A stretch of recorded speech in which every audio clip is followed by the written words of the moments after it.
One common wound that I see in many people's psyche revolves around what they call a witch wound.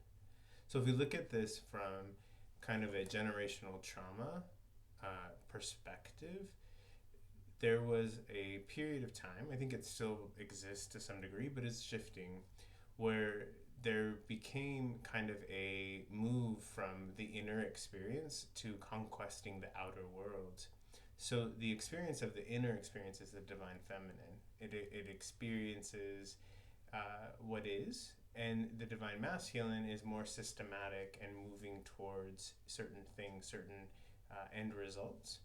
And so there was a period in our culture where things kind of shifted away from nature and plant medicines and intuitive gifts and connection to a spirit world into a much more scientific, systematic kind of approach. And in that time period, there was this kind of turning against the feminine. You can think of, in our own US history, the Salem witch trials, this period where anyone that had any kind of special capacity, especially if they were female, was seen as a witch and killed.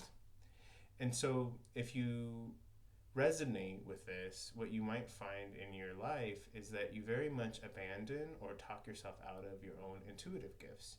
As a therapist, most of my skill set is just intuitive. I pick up on things, but it took me many years to actually really embody that. I didn't trust it, and I was also worried about what other people might think, likely coming from my own ancestral witch wound. You can also find that you don't really fit, and maybe that's a struggle for you because you want to fit. But in fitting, you have to often abandon yourself. You have to abandon aspects of yourself to conform. And this experience of a witch wound is actually an opportunity to fully re-embrace these kind of soul fractures or pains that have been looming in our past lives, in our lineage of our family. And in the process of really starting to embody these gifts, we can start to heal. And when we heal ourselves, we actually heal our ancestors. So it's not just about us, it's also about kind of healing our line.